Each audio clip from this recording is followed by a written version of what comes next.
नौबत अपनी दिन दस लो बजाए, ये परपटन ये गली ही भोर न देखो आए।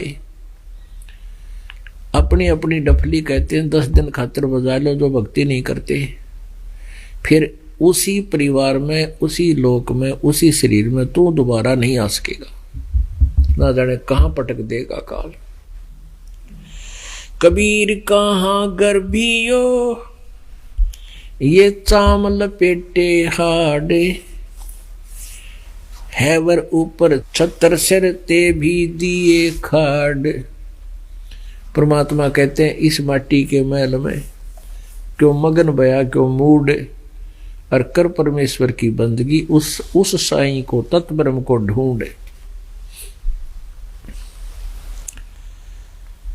ये मानव शरीर ऐसा है जैसे आपने कभी कोई कुत्ता एक्सीडेंट हुआ देखा हो रोड के ऊपर, और उसका पेट फट जाता है, उसके अंदर से बहुत दूर तक आंतें मांस रक्त बहुत दूर तक बिखरा हुआ होता है, ऊपर का जरा सा ये चमड़ा होता है।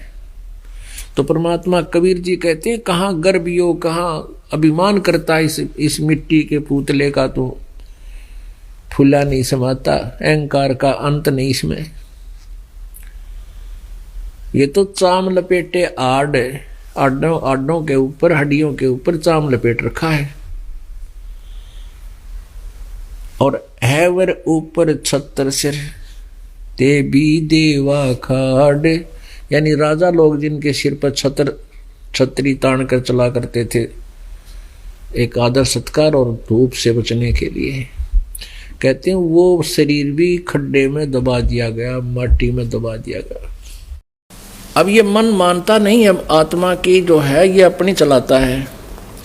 अब जैसे आप कहोगे किसी से कहते हो कि चलो सत्संग में चलते हैं, बरवाला में सत्संग हो रहा है हरियाणा में जिला हिसार में, तो वो क्या कहता है कि ना टाइम को नहीं फिर देखेंगे।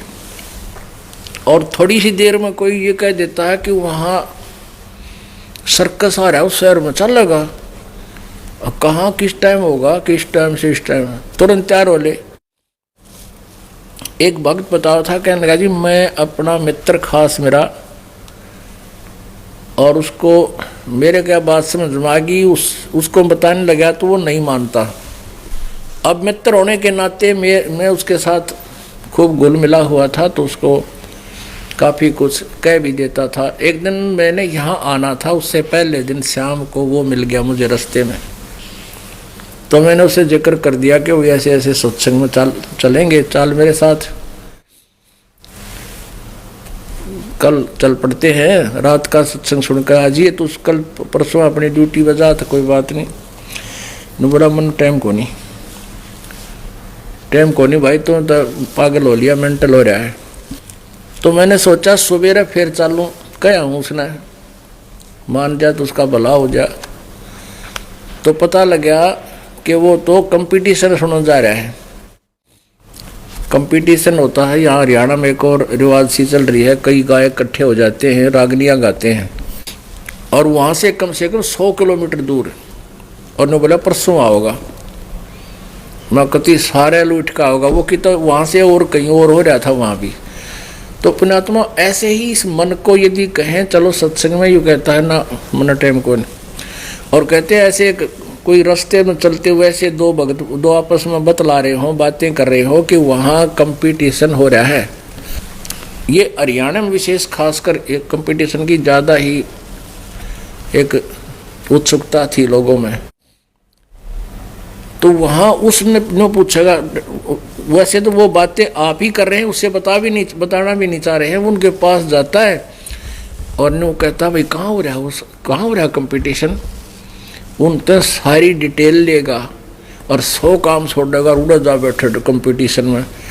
और इसी जगह बैठा अगर जाग देवी ना बैठा, हमने देखे सांग देखनी है, ये सांग देखने जाया करते जब हम भी जाया करते, तो वहाँ पड़ा करते कुरडिया पे रेत में, दिन में देखा था डांगर बैठा करते, और वहाँ बैठे रात में सारा दिन धंधा करें, रात ने उड़ा मुंह पाए बैठे रहो, के बकवाद करें। अब पता लगे उड़ा के डले डोहा थे, तो वहां तो ह्यूमन कति नो ऑब्जेक्शन। और सत्संग में चाला जब 100 काम याद दिवा देगा, वो भी करना है, नो हो जाएगा, दिक्कत हो जाएगी, और वो करते करते हो जाती है। मुल्ला भय मुल्ला से फिर मृग, गरीबदास दो जगदस तुमने पावे नहीं सुर्ग।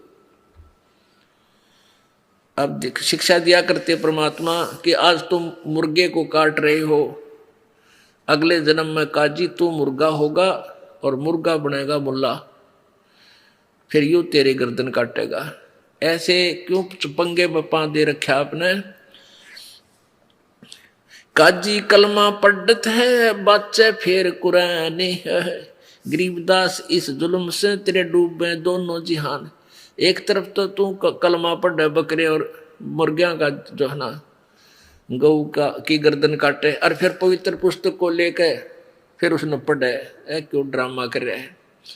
ऐसा घोर पाप करके फिर पवित्रता कहाँ रही तेरे अंदर। सूर गौ में जीव एक है, गाय भखो ना सूरे। दोनों दीन दया करो तुम, मानो बचन हमारे। गरीबदास सूर गऊ में एक बोलन हारे। सूर गऊ में एक जीव एक है, गाय भखो ना सूरे। गरीबदास सुअर गऊ दोनों का एक नूरे। कहते हिंदू झटका मारे ही और मुस्लिम काजी करे हलाल। गरीबदास दोनों दीन का होगा हाल बेहाल। हिंदू तो यूं कहते हैं कि हम तो उसको झटके से मार देते, नो एकदम पीड़ा ना होती उसके। और मुसलमान भाई ये कहते हैं हम तो प्यार से काटते, धीरे धीरे गर्दन काटते हैं ताकि इसको दुख ना हो। अरे नालायक को, अब तेरी गर्दन काटा लिया, जिस तरह का उस तरह काट देते हैं, झटके से काट देंगे। अरे जान तो गई, कटवा के देख अपनी गर्दन को, अगर स्वर्ग मिलता है ऐसे। तो ये ड्रामेबाजी थी, ये भगवान का आदेश नहीं था, इनका सेल्फ मेड सिद्धांत था और वो नहीं चलेगा। वो तो मनमाना आचरण है, उससे हानि होगी, लाभ नहीं। नसीहत दूर लगी और दरगह पड़सी न्यावे। गरीबदास काजी कहे करबे नान पुलाव। सुन मुल्ला माली अल्लाह ये फूल रूप संसारे। गरीबदास गति एक सब ये पान फूल फल डारे। क्या बताते हैं कि परमात्मा का बगीचा है, इसमें चाहे कोई जीव है, छोटा चींटी है, चाहे हाथी है, चाहे मुर्गा है, बकरी गाय है, पशु पक्षी है, चाहे मानव है, चाहे देवता है। और उस माली के बाग में यदि कोई हानि करता है, चाहे छोटे पौधे को भी तोड़ता है, तो उसका जी दुख पाता है, उसको दंडित करता है। ऐसे ही प्रभु के आप जीव मारते हो, परमात्मा तुमसे खुश नहीं हो सकता। मुर्गे सिर कलंगी होती, जिसमें लाल चलूले। गरीबदास उस कलंगी का कहाँ गया वो फूले। और तेरे की कहते परमात्मा ने कितनी प्यारा मुर्गा बनाया, उसके ऊपर एक कलंगी ला रखी थी, कुकू कुकू बोला करता घूमता फिरता था, और उसको तुमने काट के नाश कर दिया। अब तो उसको रीसेट करके दिखा दे एक बार, मान जा तो किसा अल्लाह का जो है ना उपासक है। एक समय एक व्यक्ति, दो व्यक्ति मुर्गा काट के और मांस पकाने लग रहे थे डेगची में, पतीले में।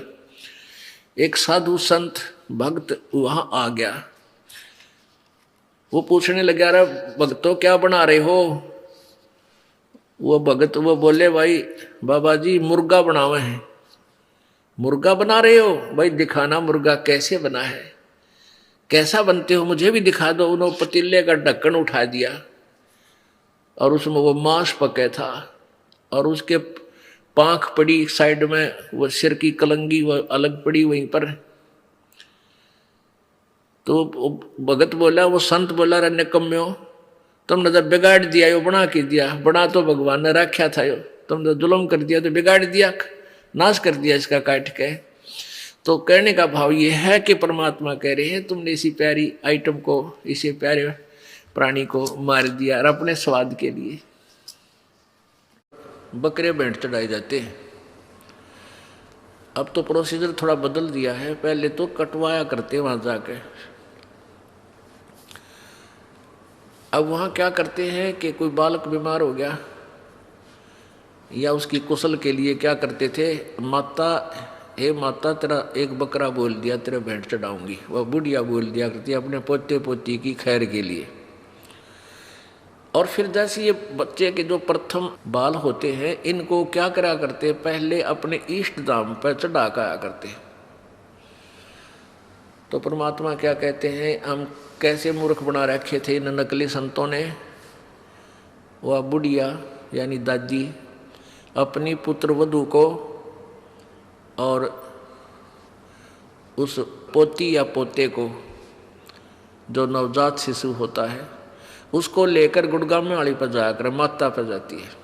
और वहाँ जाकर नाई होता है, ये वहम बाढ़ रखे हमारे कि भ्रमणा पैदा कर रखी है कि पहले बाल जो है अपने इष्ट धाम पर चढ़ा कर, नहीं तो बालक का उग चुक हो जा। तो ऐसे लेकर चली जाती है कहाँ, माता के ऊपर। और वहाँ नाई बैठा होता है, उसको कहती है भाई नाई के मेरे पोते के बाल काट दे, मेरे लल्ला के बाल काट। और धीरे धीरे काटना, देख रहे कदे कैंची लाग जाए इसके काचा सर से। अब बुढ़िया कहती है उस नाई को कि भाई ध्यान से काटिए बाल मेरे बच्चे पोते के, कैंची ना लग जाए इसके कि दर्द पीड़ा हो जा।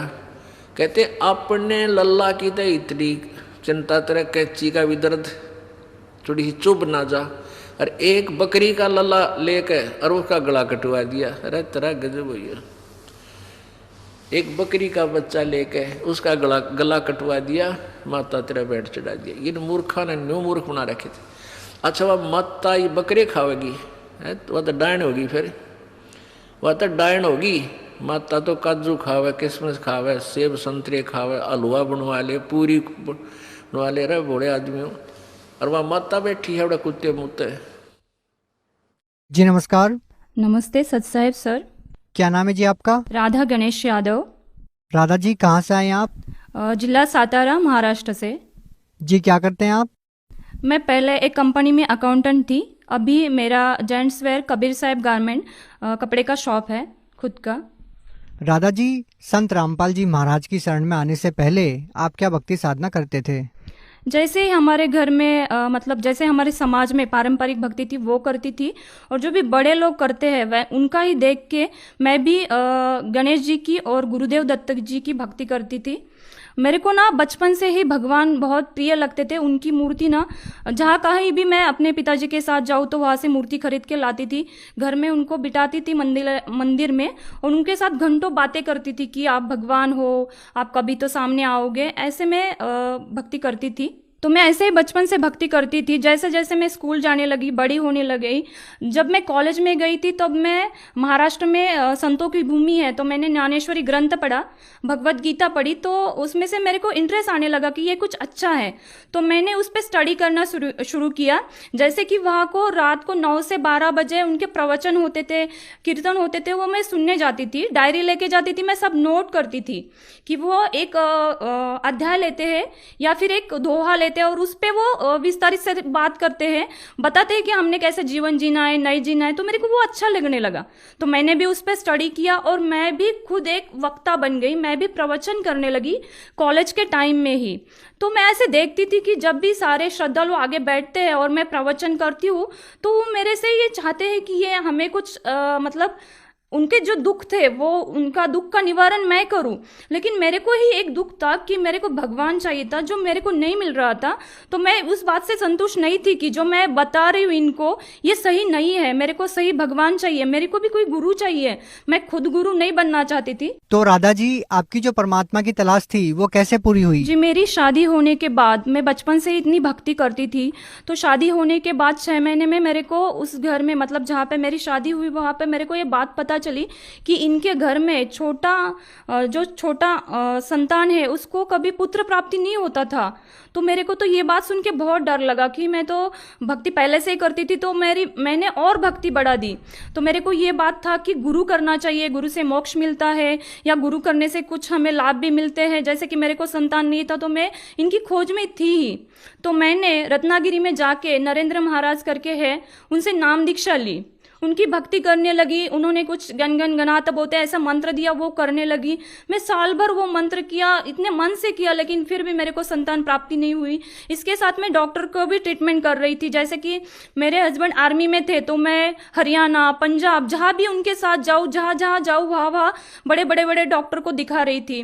जैसे कि मैं दिल्ली में भी आई थी तो सबसे बड़ा RR हॉस्पिटल करके है, वहाँ बहुत सारे बाहर से डॉक्टर आते, मतलब परदेशी से डॉक्टर आते, तो उनको भी दिखाया था। मेरे मतलब डॉक्टर लोग बोलते थे कि आपके रिपोर्ट्स नील है, आप में कोई ऐसा इशू नहीं कि आपको संतान ना हो, लेकिन फिर भी संतान नहीं हो रही थी।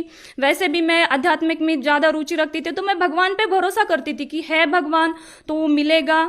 तो मैं ऐसी ही भक्ति करती रहती थी। तभी एक दिन मेरे हस्बैंड ने जम्मू कश्मीर से मेरे को फ़ोन किया और उन्होंने संत रामपाल जी महाराज जी के बारे में मुझे बताया कि ऐसे ऐसे संत हैं और उनका मैं आपको एक ज्ञान गंगा करके बुक कुरियर से भेज रहा हूँ, आप वो पढ़ना।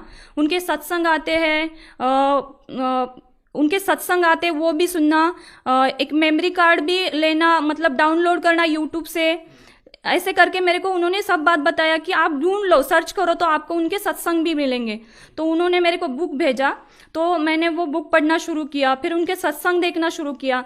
जैसे कि मैंने आपको बताया मेरे को आध्यात्मिक पहले ही रुचि थी, जो मैंने ग्रंथ भी पढ़े थे, तो अब मेरे समझ में आने लगा कि सच में इनमें तो संत रामपाल जी महाराज जी ने प्रूफ के साथ बताया है कि भगवत गीता में क्या है, ज्ञानेश्वरी में क्या है। और मैं जो पढ़ रही थी या मैं भी प्रवक्ता बन के किसी को सुना रही थी, वो तो सब गलत था। जो मैं किसी को बता रही थी वो शास्त्रों के विरोध था। और जो मैं अभी ज्ञान गंगा बुक में पढ़ रही हूँ, जो मैं टीवी चैनल पे देख रही हूँ कि वो एक अध्याय का अर्थ प्रमाण के साथ बता रहे, तब वो बात मेरे समझ में आई। मैंने पूरा पुस्तक पढ़ लिया, उनका सत्संग भी सुना, और ये सब ज्ञान समझ के मैंने संत रामपाल जी महाराज जी की नाम दीक्षा बरवाला आश्रम सतलोक हरियाणा में जाके 25 दिसंबर 2013 को मैंने जाके संत रामपाल जी महाराज जी से नाम दीक्षा ली। आपने बताया कि आपने संत रामपाल जी महाराज से नाम दीक्षा ली, आपने बहुत सारे गुरु बनाए, उनको अपनी समस्या भी बताई, लेकिन इसके बावजूद भी आपको कोई समाधान नहीं मिला। डॉक्टर्स के पास भी आप गए अपनी समस्या को लेके, बहुत सारा ट्रीटमेंट भी आपने करवाया, लेकिन जब आप संत रामपाल जी महाराज के आश्रम में जाते हैं तो आपकी संत रामपाल जी महाराज से क्या बात होती है? क्या उनसे आप मिल पाते हैं? क्या आपने अपनी समस्या संत रामपाल जी महाराज को बताई? जी, बहुत अच्छा क्वेश्चन किया सर आपने, क्योंकि मैंने जैसे आपको बताया कि मैंने पहले 2 गुरु किए थे। जब मैं उन गुरुओं के मिलने गई थी तब मैंने वहाँ का सिस्टम देखा था कि वहाँ पे VIP की लाइन अलग होती है, पुलिस की लाइन अलग होती है, आर्मी की लाइन अलग होती है, और जो गरीब है उनकी लाइन अलग होती है। और फिर दर्शन के लिए जब दिन सुबह से लेकर शाम तक नंबर आता है तो बताया जाता है कि गुरुजी अब नहीं है, कल सुबह दर्शन मिलेगा। तो मेरे को ये बात समझ में नहीं आती थी। मतलब ये समझ आ रहा था कि यार ऐसा क्यों, हम दुखों के लिए उनके पास आते हैं और वो हमसे मिलते भी नहीं है, और अगर हम बहुत दूर दूर से आए तो हम रहेंगे कहाँ? तो उनकी जगह रहने के लिए भी पैसे देना है, खाने के लिए भी पैसे देना है, कंबल ओढ़ने के लिए चाहिए तो उसके लिए भी पैसा देना है। लेकिन जब मैं संत रामपाल जी महाराज जी के आश्रम में गई थी तो मैंने ये डिफरेंस देखा कि वहां तो बस एक की लाइन है, चाहे VIP आए, मंत्री आए, पुलिस आए, आर्मी वाले कोई भी आए, सभी एक लाइन में जाएंगे। और वहां तो सुबह से लेके शाम तक गुरुजी हर एक से मिलके सर पे हाथ रख के एक एक को आशीर्वाद दे के उनके दुख पूछ पूछ के दर्शन दे रहे थे। तो ये बहुत बड़ा डिफरेंट, मतलब जो मैं न्याय देने वाला भगवान जो ढूंढ रही थी कि इस दुनिया में न्याय नहीं है कहाँ, और वो दे सकता है तब बस एक भगवान दे सकता है। और जब मैं बरवाला आश्रम गई तब संत रामपाल जी महाराज जी के रूप में मुझे ये दिखाई दिया कि यहाँ न्याय मिलता है और वो सबको ऐसे दर्शन देते हैं। जब वो दर्शन देने के लिए आते हैं तो चाहे कितनी भी भीड़ हो, संत रामपाल जी महाराज हर एक को दर्शन देके हर एक का दुख सुन के ही वो वापस जाते थे। ये डिफरेंस मैंने इन 2 गुरुओं में देखा। और जैसे ही हम मतलब मैं बरवाला आश्रम पहुंची थी तो 9:30 बज चुके थे। हमने जैसे ही नाम दीक्षा ली, वहां पे हमें नियम बताए गए, हमने नाम दीक्षा ली। अभी दर्शन लेना चाहती थी, जैसे कि मेरे को उनके दर्शन करने ही थे, क्योंकि मेरे को पता चला था कि संत रामपाल जी महाराज मतलब जो कबीर साहिब के रूप है, जो बरवाला धाम में आए हुए वो भगवान है, तो उनको मैं देखना चाहती थी। लेकिन अभी वो दर्शन देके चले जा चुके थे और अब हम 2 पति पत्नी ही थे दर्शन के लिए। तो ये बहुत बड़ा डिफरेंस मैंने देखा कि मतलब इतने बड़े संत हैं वो, और 2 आदमी के लिए वो दर्शन के लिए फिर वापस आ गए और मुझे और मेरे पति को उन्होंने दर्शन दिया। मैं दर्शन देने के बारे में भी एक बात बताना चाहूंगी कि जैसे मेरे को बचपन से आदत थी कि मूर्ति में मैं भगवान ढूंढ रही थी, मेरे को वो दिखना चाहिए। जैसे ही मैं बरवाला आश्रम में मतलब संत रामपाल जी महाराज मेरे को दर्शन देने आए, तब उनका साक्षात दर्शन देखा मैंने, जैसे कि उनके शरीर से रोम रोम ऐसे प्रकाश आ रहा है, जैसे मैंने अभी तक वो टीवी पे ही देखा था, जैसे कि चक्र घूम रहा है। और वो इतने इतने सुंदर दिख रहे थे कि मतलब छोटा बच्चा भी इतना सुंदर नहीं होता, इतना सुंदर मेरा भगवान मुझे दिखाई दिया, जो आज संत रामपाल जी महाराज कबीर साहब के ही रूप है, जो मेरे को बरवाला आश्रम में उन्होंने साक्षात दर्शन देके बताया जी। राधा जी, जैसे आपने बताया कि जब आप सतलोक आश्रम बरवाला में गए तो आपने संत रामपाल जी महाराज का एक प्रकाशमय नूरी रूप देखा, तो हम आपसे जानना चाहेंगे क्या आपको जो 7 साल से इतनी सारी प्रॉब्लम थी, जो आपको बीमारियां थी, क्या संत रामपाल जी महाराज से नाम दीक्षा लेने के बाद, उनके दर्शन करने के बाद आपकी जो समस्याएं थी उसमें भी आपको कोई लाभ मिला? जी, जैसे ही संत रामपाल जी महाराज जी ने मेरे पति को आशीर्वाद दिया, तब उनको, वो आर्मी में बॉक्सर थे, तो वो बॉक्सिंग रिंग में जब खेल रहे थे तो गिर गए थे और उनकी रीढ़ की हड्डी टूट चुकी थी। जैसे उनको आशीर्वाद मिला, 80% उनको राहत तो वहां मिल गई। और जैसे वो बाहर आके हम दोनों ने बात किया गुरु संत रामपाल जी महाराज जी के बारे में, तो उन्होंने बताया कि संत रामपाल जी महाराज जी ने बोला है कि अभी आप मतलब जो परमेश्वर से मांगा है वो आपको मिला है। तो उसके हफ्ते बाद ही मैंने अपना प्रेगनेंसी चेक किया, तो मैं पॉजिटिव थी और मेरा प्रेगनेंसी स्टार्ट हो चुका था। ये सब संत रामपाल जी महाराज जी के मंत्र लेने से, उनके आशीर्वाद से ही मुझे मिला था, जो कि मैं 7 साल पहले इतना भक्ति करती थी, इतने गुरु किए थे, मतलब मैं बहुत बचपन से भक्ति करती थी, तब भी मेरे को किसी भगवान से ये नहीं मिला। लेकिन जब संत रामपाल जी महाराज जी से मैंने यहीं से अरदास किया, संत रामपाल जी महाराज जी के आशीर्वाद से संतान प्राप्त हुई। संत रामपाल जी महाराज जी की जब से नाम दीक्षा लिए तब से बहुत सारे, मतलब रोज डेली उनके लाभ होते हैं। लेकिन फिलहाल ये अभी एक जो इंसिडेंस हमारे साथ हुआ है वो बहुत बड़ा हुआ है, मैं बताना चाहूंगी जी। अभी 30 मार्च 2021 को मैं और मेरे हस्बैंड कोविड में, मतलब कोविड पॉजिटिव हुए। मेरी हालत तो ठीक थी, लेकिन मेरे हस्बैंड की हालत बहुत खराब थी। उनका 23 स्कोर था और वो बिल्कुल भी ऑक्सीजन नहीं ले पा रहे थे। आईसीयू में 7 दिन मैं उनके साथ थी, मतलब जैसे उनका ऑक्सीजन निकाल जाए तो मछली की तरह तड़प रहे थे और इतने सीरियस थे मेरे पति। तो एक दिन डॉक्टर ने बोला कि अभी इनका ऑक्सीजन लेवल 100 सैचुरेशन रखने के बाद भी इनको सांस लेना नहीं आ रहा है, तो भी यहाँ से गला काटना पड़ेगा और यहाँ से नलिया डाल के उनको ऑक्सीजन देना पड़ेगा। मेरे को इस बात से बहुत डर लगा। नहीं, मेरे मतलब जो परमेश्वर की मैं भक्ति करती हूँ संत रामपाल जी महाराज जी की, तो इसमें से ऐसा तो नहीं होगा। तो मैंने उस टाइम तो डॉक्टर को कुछ भी बात नहीं बोला, मैं शाम को आपसे बात करूंगी ऐसे करके बोला। और जब मैंने प्रार्थना लगाई, मतलब मनोमन आत्मा से प्रार्थना की संत रामपाल जी महाराज जी से कि आपने जीवन दान तो दे दिया, लेकिन आप श्वास बढ़ाना आपके लिए कोई बड़ी बात नहीं, मतलब ये ऑक्सीजन था जो कम पड़ रहा था वो बढ़ाने के लिए आपके लिए कोई बड़ी बात नहीं है। ऐसे मैं मन प्रार्थना करी। उसी दिन रात को मैं ऐसे रो रो के संत रामपाल जी महाराज जी से बात किया। उसी दिन 3 बजे जिस हॉस्पिटल में मेरे पति थे वहां पे और 11 पेशेंट थे जिनका सैचुरेशन 80% था, किसी का 85% था, लेकिन इनका बहुत कम था, 70-75 था।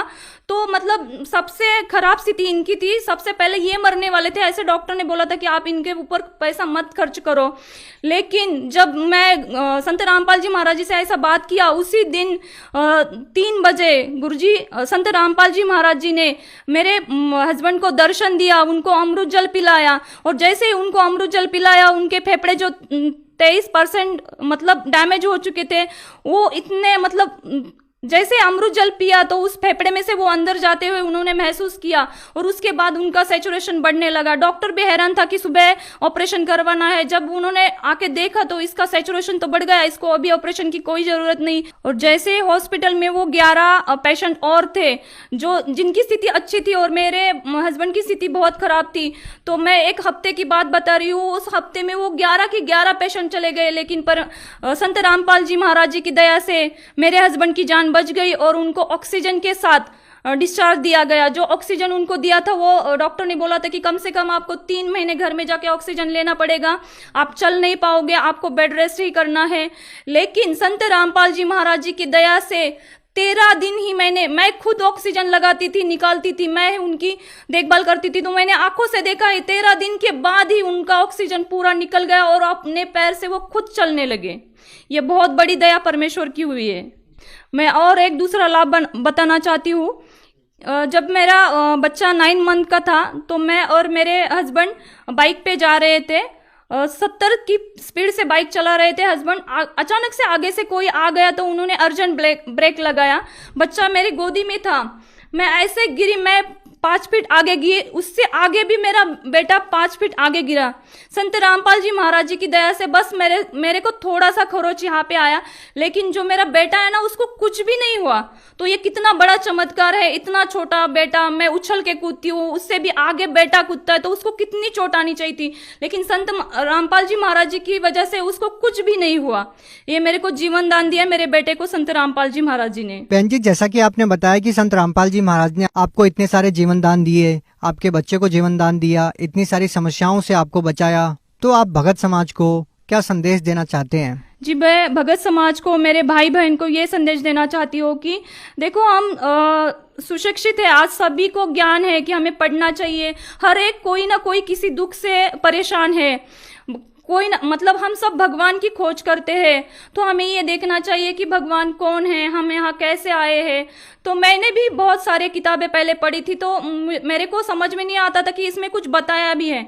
लेकिन जब ज्ञान गंगा बुक पढ़ी तो मुझे सृष्टि रचना पता चली कि हम यहाँ कैसे आए हैं, ये काल देवता कौन है, हमारे साथ इतने सारे इंसिडेंट्स क्यों घटते हैं, इसके पीछे क्या कारण है, क्या वजह है, हमने ढूंढना चाहिए। लेकिन हम क्या करते हैं, जैसे हमारी पारंपरिक भक्ति है, हम अंधे होके वो भक्ति करते रहते हैं और रोते रहते हैं कि हमारे साथ कुछ भी अच्छा नहीं होता है। लेकिन मैंने जो अनुभव किया है, आप भी मतलब पढ़े लिखे हो तो उनके बहुत से चैनल पे सत्संग आते हैं, वो सुनो, उनकी ज्ञान गंगा बुक पढ़ो, जीने की राह बुक है वो पढ़ो। राधा जी, जो व्यक्ति संत रामपाल जी महाराज से नाम दीक्षा लेना चाहते हैं वो उनसे नाम दीक्षा कैसे ले सकते हैं? जी, उनके सत्संग बहुत सारे चैनलों पे आते हैं, तो उसके नीचे पट्टी आती है नीली कलर की, उसमें बहुत सारे नंबर दिए जाते हैं। अपने जिले के नामदान केंद्र का पता करके आप वहां से नाम दीक्षा ले सकते हो। जी, बहुत बहुत धन्यवाद। सत साहेब जी।